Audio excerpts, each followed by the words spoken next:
Well, hi everyone. Today I have a very interesting guest in our series of blog and community posts. I'd like to introduce you to a friend of mine, Brendan Smith. Brendan is going to bring a very unique perspective today because he holds two roles. One is as CISO of Cube Networks and also as a principal consultant. And that is interesting because he will bring that practical dealing with clients and seeing that kind of first level of interaction with clients and guiding them. Brendan's over east in Australia, and as everyone knows, I'm based in Perth, but we're around the world. So I figured let's mix it up and go down under, as they say. So Brendan, good to meet you. Do you want to just share some of your background for everyone so we get some context about where you're coming from? Yeah, sure. Hi, Dan, and hello, everyone.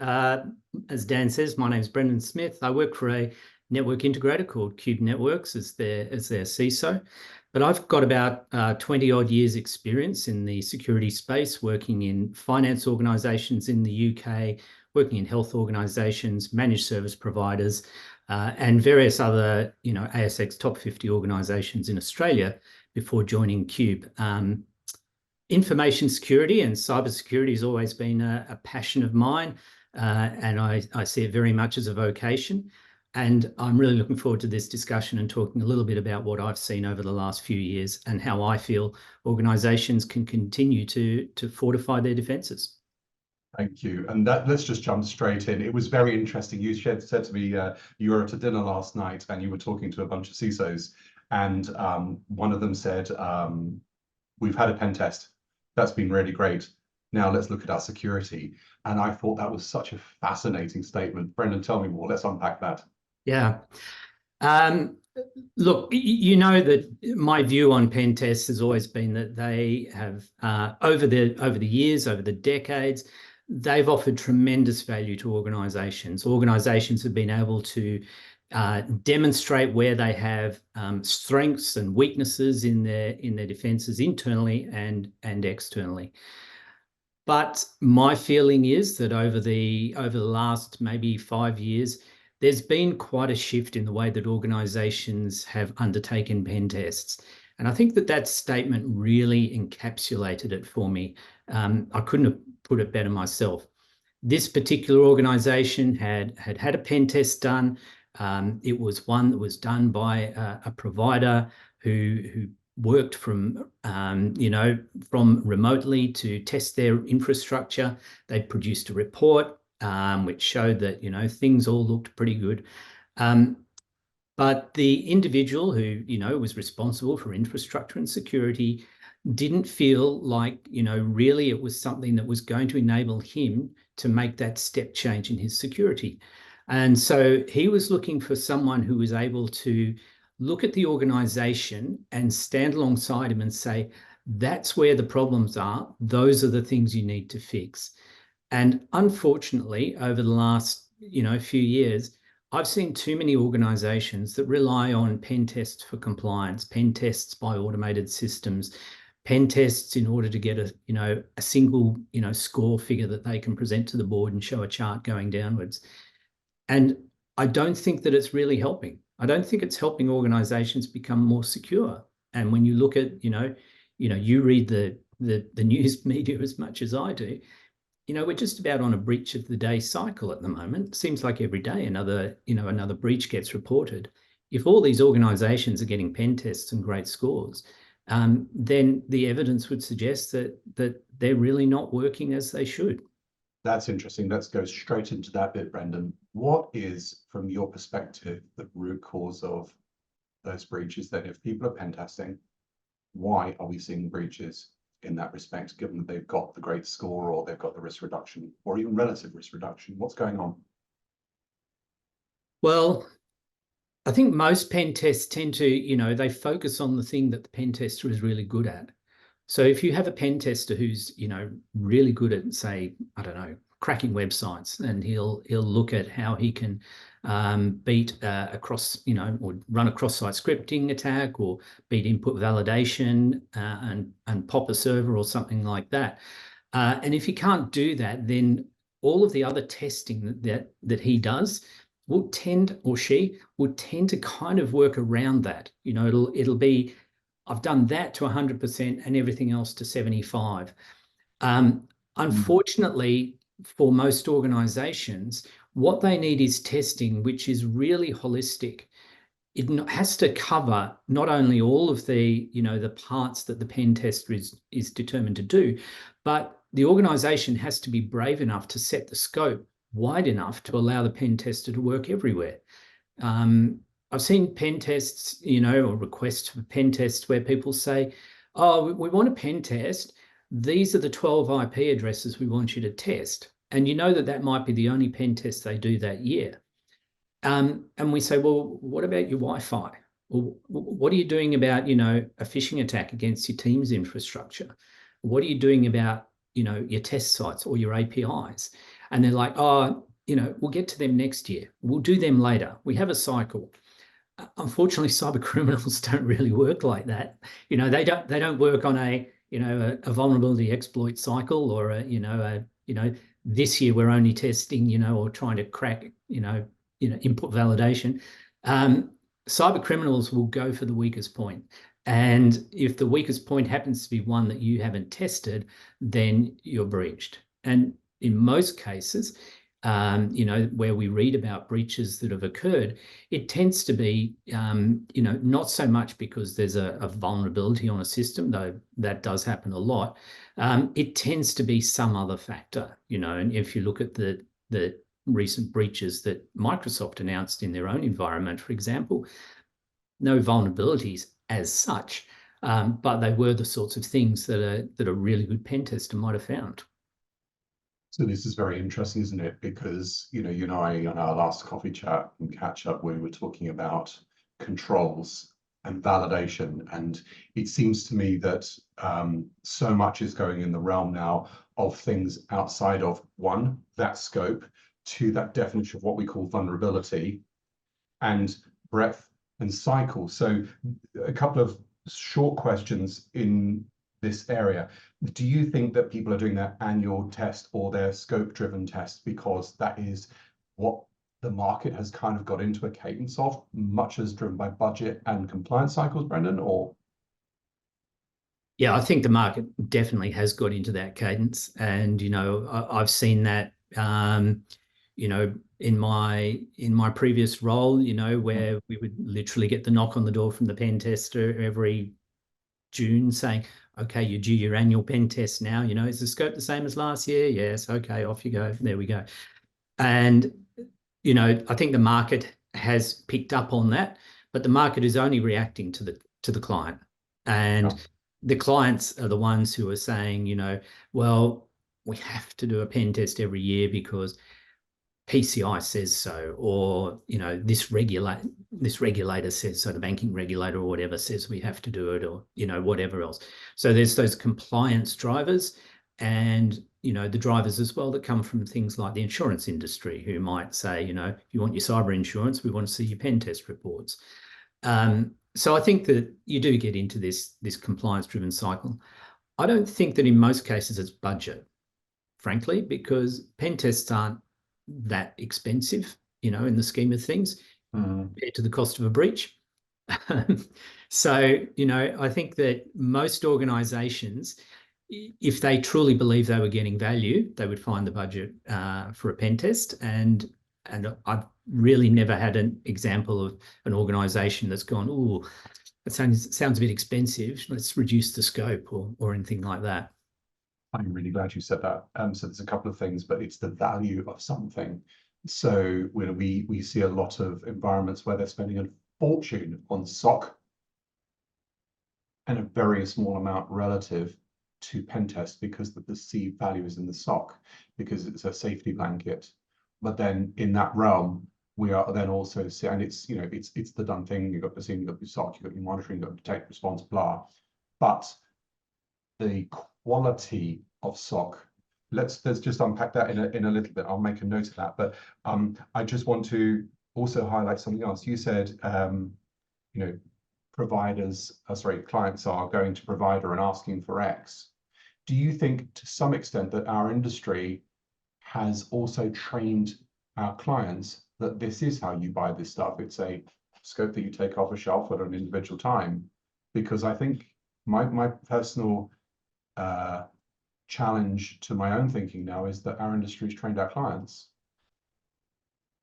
And that's probably true because, okay, let's just, put it out there. Our industry can be pretty arrogant. We can believe that we know the secrets. We are able to help our clients in a way that, they couldn't possibly understand. And I think that, we don't always take long enough to properly understand what our clients need. We will go in there and say, I think I know what your business does and how it works. And this was your last pen test. So therefore, here is your scope, and this will be the thing that you need. And that can be kind of sales driven, as people try and push through to get the utilizations and get the contracts and so on.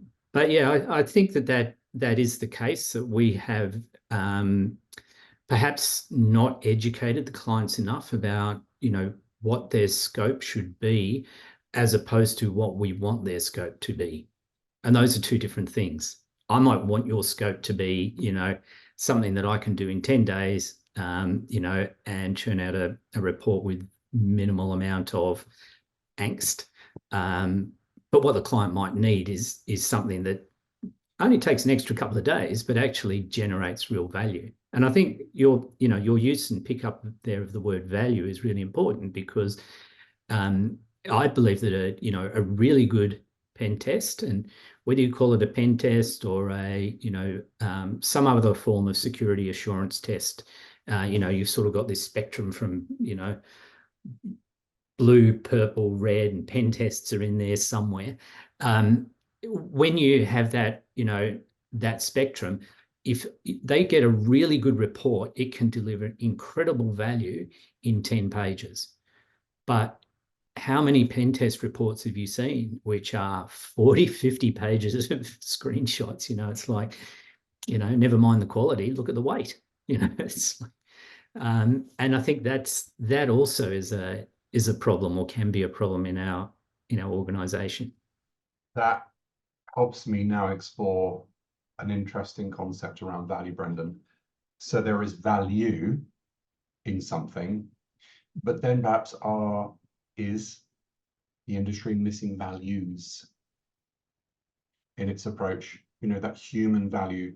The scenario that we see a great deal is that clients are struggling to get the quality of resources that they want from the external providers. They don't necessarily know that, or it's opaque, signed off by a senior person, but they have no clue what tools, techniques, methodology are there. Okay, the basics are followed, and there's a basic level of quality which referral certainly implies, which is great. But what level of mechanics were there? Did people go beyond, or what did they think laterally? And so there's the values as well of how can I help you, that I feel personally is really missing in this world now. It's a world of busy and me. And I think perhaps there's a lot to, it's not that everyone does it, but it's a lot to learn from those who value the relationship and the longevity of helping someone. Do you see that as a big growth area potentially, or any thought around that? Yeah, I mean, I definitely see that as being key. I said at the start that I've been in the industry a long time and I was really passionate about it. And that drives some of the people, at my work absolutely mad, because they say, what do you mean you've been out talking to these people for 3 days and you haven't charged them anything? It's like, well, they needed it, I think that there are people out there in the industry and pen testers and whatever, who do have that passion, who do want to really make a difference. And I think that those are the people who we need to encourage and mentor and coach and lead, so that they know that continuing to develop and deliver value in that way is so important. And the last thing we want is to, I don't know, beat them down with bureaucracy, beat them down with objectives which are not aligned with their values.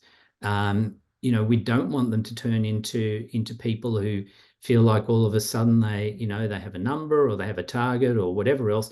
They need to be allowed to thrive and grow in their own area of expertise. And it's up to other people, maybe, now people like me, to make sure that they're given the opportunity to deliver that value.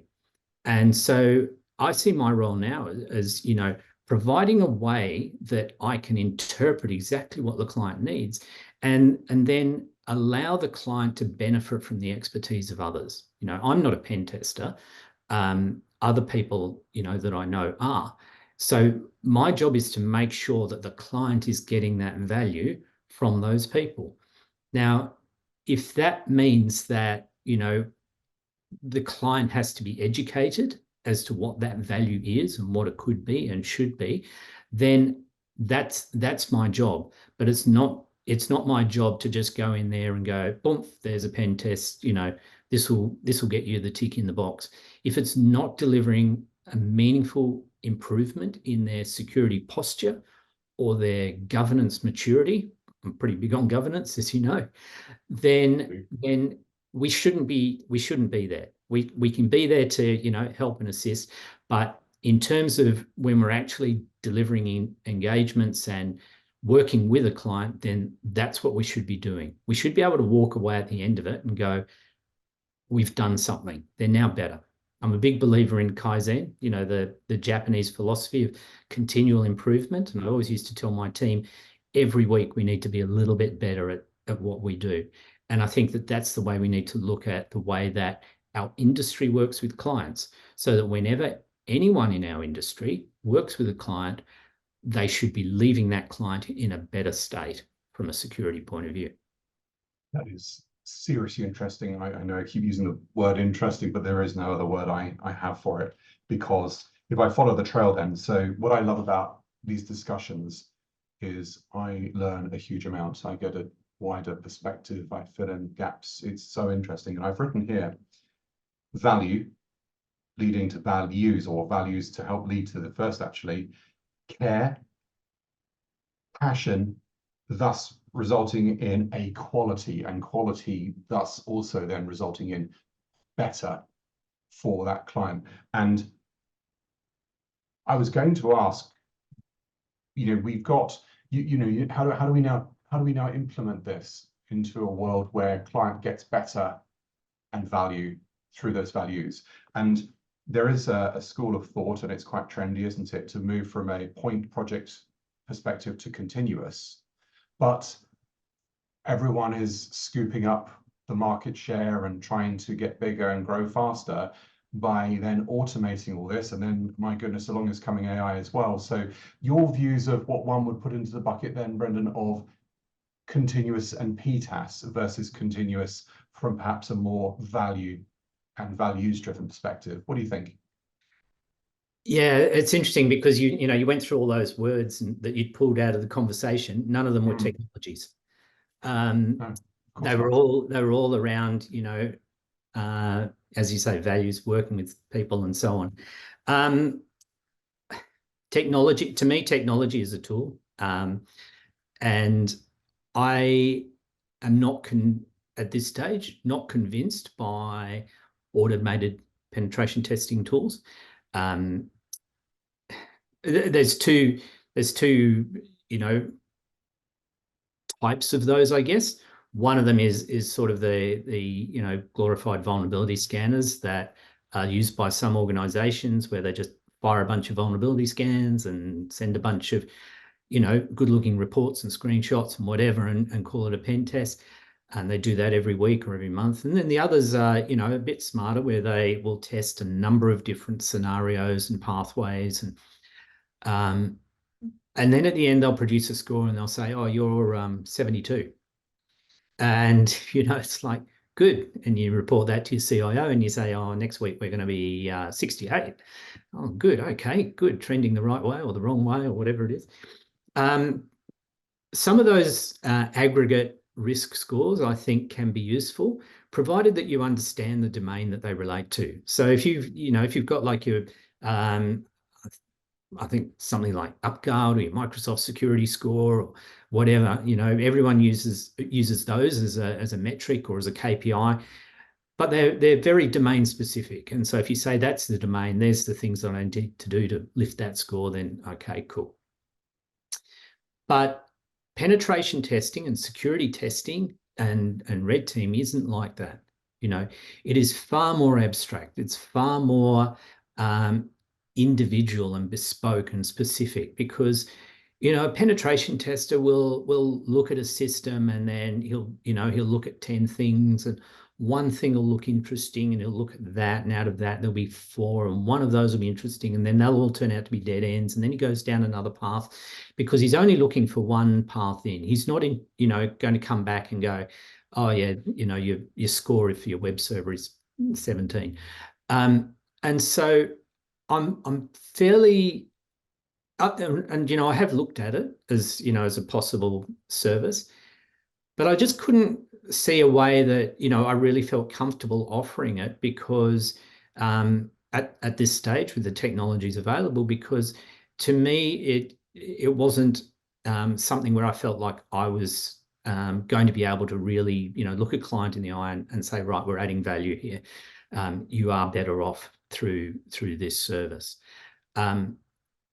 The as a service type stuff that everyone's doing, I would rather do, I don't know, relationship as a service, whereby we build up a relationship where, and it might be a formal engagement, or it might be an informal engagement, but where you have some skin in the game, where you actually care about what's happening at the client site, and they know that you care about it, not because one day you want to sell them a widget, but because you care, because you're a security person who cares about whether or not their business gets hacked or not. And that's what I like in this industry. And I know I've got a lot of colleagues around Melbourne. And, you mentioned at the start, the people that, we all had dinner last night, the people who are around that table are all like that. They actually care about what they're doing, and, how the security of the organization works. So I think that to me is a better model, where we have people who care and are prepared to work with the client. Now that might involve commissioning their pen test and making sure that it's all properly structured, sorted out and run. It might involve helping them to lift their Microsoft security score. It might involve any number of things, but I don't, at this stage, I'm just not convinced about the automated tools as an alternative to a really good pen tester.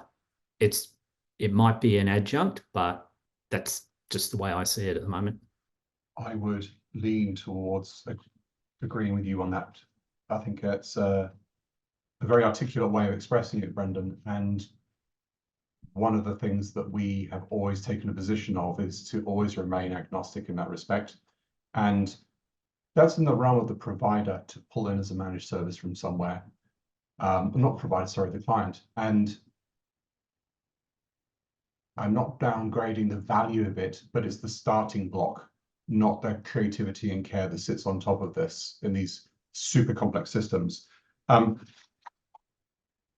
I'd like to move on, but I don't want to do any discredit, because I think we could do a whole session on exactly what you unpacked there. It is so important, but that relationship and that care and that trust is something I think that we need to all in our industry work harder on, as the world is going more impersonal and scaling more, and the addressable space is also out of control, quite frankly. So it's something that we need to be, as an industry, cautious of. Now let's look at something else, which is sort of something that we both see regularly, which is the SOC.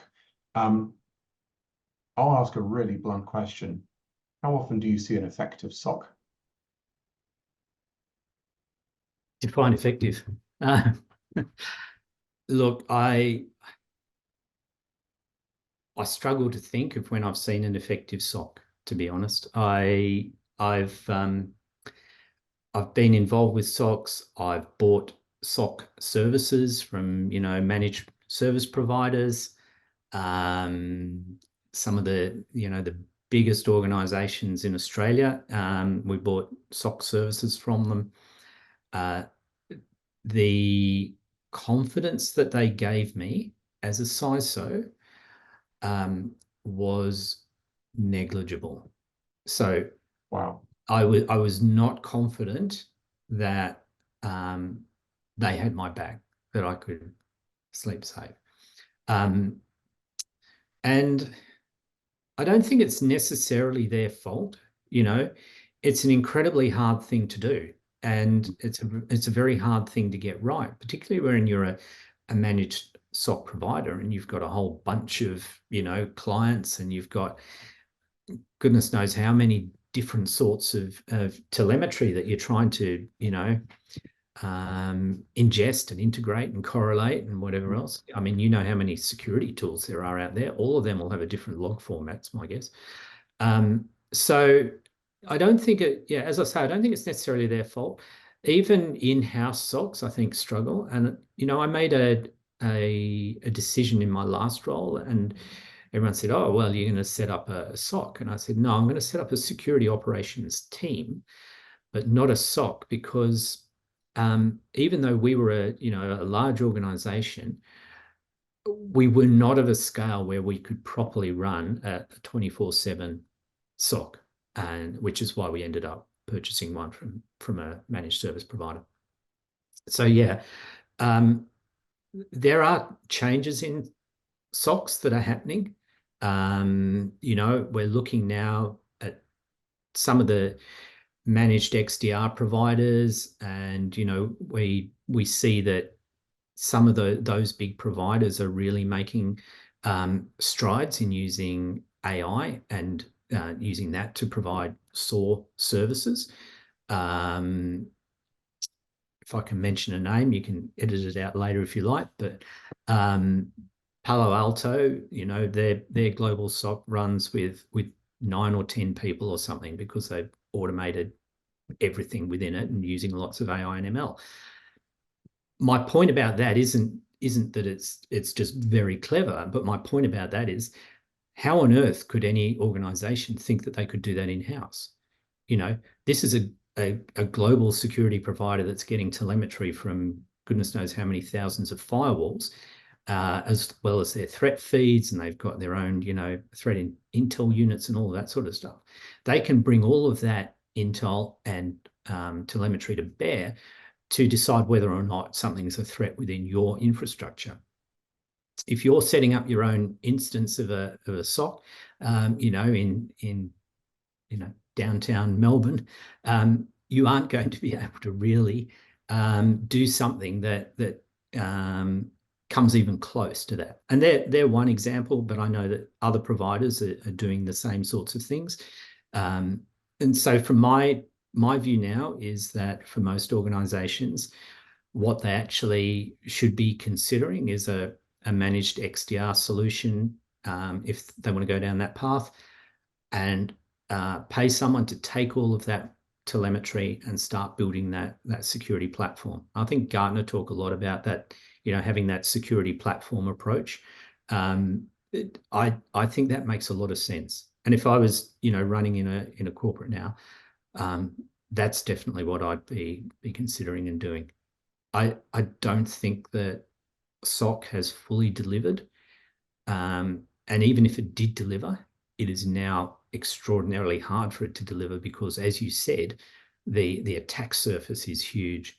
The way that things evolve and move and change is so fast that it is very hard for a SOC to keep up. My goodness, there are some serious points you raise in there, Brendan, and I would agree with you. In this, let's take a year. In this last elapsed year, there's only ever been one SOC that we have seen that's intervened on us live. And my goodness, they were good. They were really good.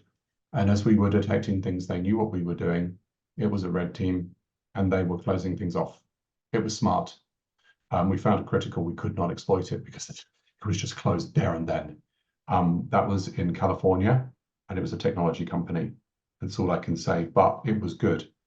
The other side, though, if I don't want to exaggerate a point, but if you take a very simple password spray, as fundamental as it gets, and then you start doing that, that's noisy, it's obvious, and it's simple to detect and to respond to.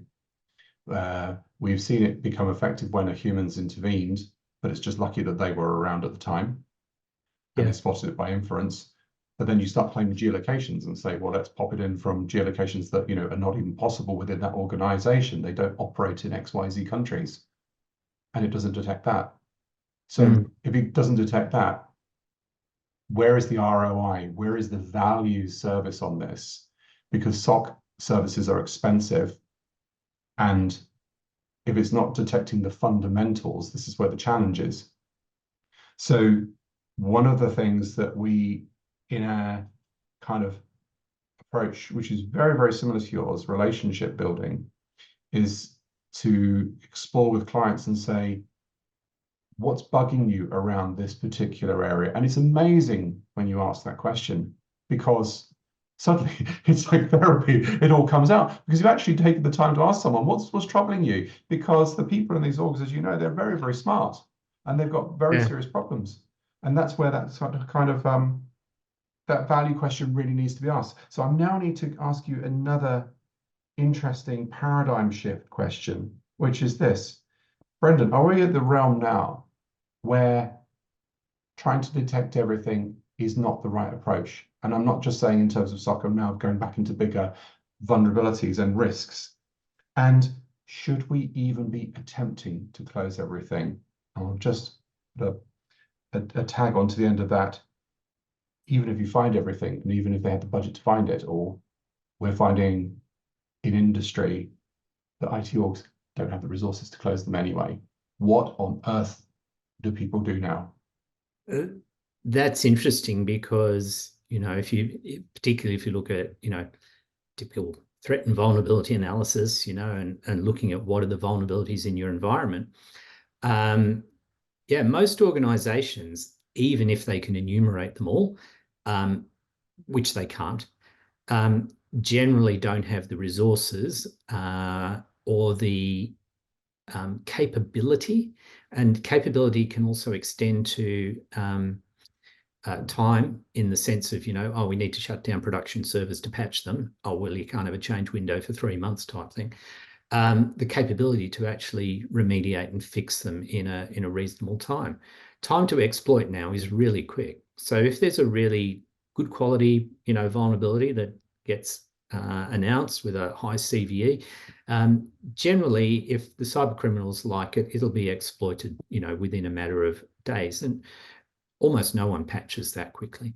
The answer probably is to start looking at the software manufacturers and the system manufacturers and saying, we're going to have to start mandating auto updates, self-patching systems, because IT departments and client staff members and whatever, they just can't do it. They can't keep up. You're going to have to figure out a way that your software will patch itself. And, most people's home PCs do. Most, work devices can be set up to do that. My work Mac does. It updates itself, when there's a new security release. But we need to, I think, get to the point where some of these systems will auto-update without necessarily being disruptive.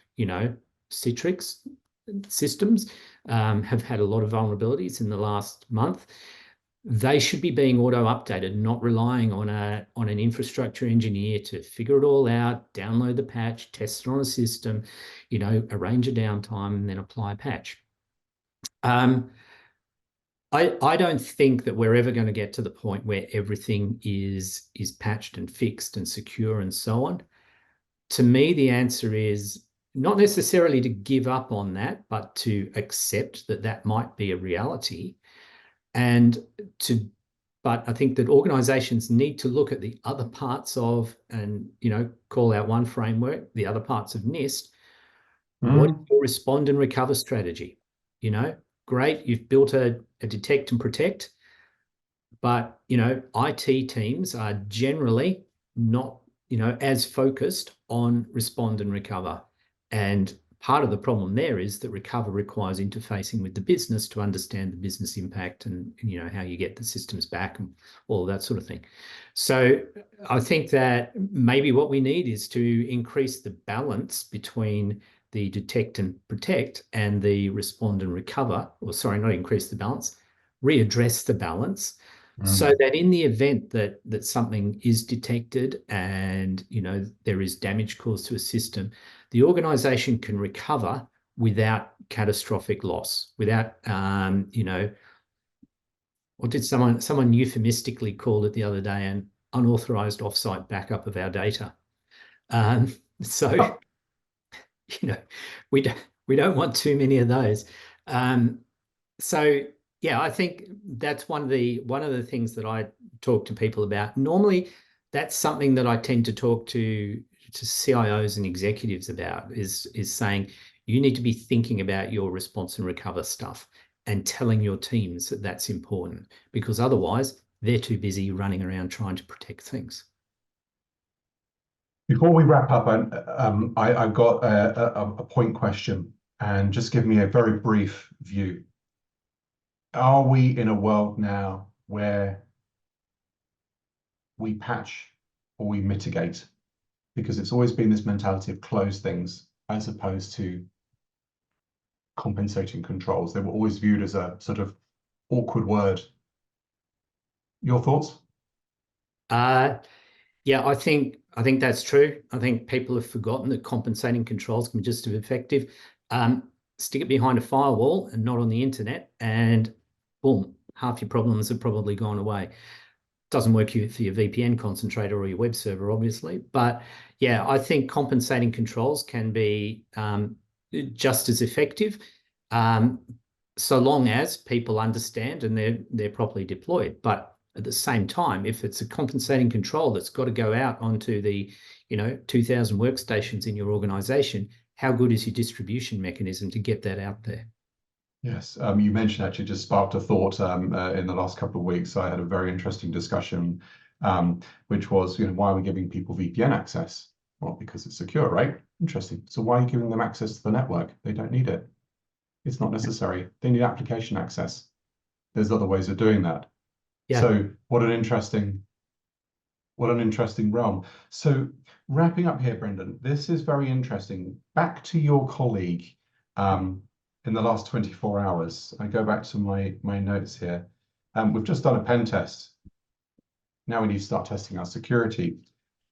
Is our world that we need to be really considering then a multi-threaded approach, of which pen testing is a component now? Yeah, I absolutely think pen testing still has a place. In the same way as all of those other things that we've talked about still have a place. Vulnerability scanning, patching, compensating controls, education, all of these things have a place. But none of them is the, the silver bullet. Pen testing is not the thing that is going to give you the definitive once and for all view of your security posture. Yes, do your pen tests. It's very important that, people do those and understand them on a programmatic basis, but don't be afraid to, at the same time, invite in other organizations who will take a different approach, invite in other styles of security assurance testing, whether that's red teaming, whether that's people who are experts in a particular field. Don't be afraid to get them in and say, okay, let's do something that's a bit different. Let's widen the scope. This is for the benefit of the security team, not for the benefit of the board audit committee. And someone who's going to come in and really give the information that the security team and the CIO need to make sure that they secure that infrastructure. Extremely quickly, but if that's a perfect way of blending words, but I really take inspiration from that. Other styles and mixing and matching in that respect. Super, super interesting. Brendan, we'll need to call it a conclusion here for the moment. But as always, Brendan Smith, CISO and principal consultant at Cube Networks, you've really got me thinking, and I'm going to be doing a little bit of coffee and note time with myself after this one. Thank you. Very, very interesting. No problem. Nice to chat, Dan. You too.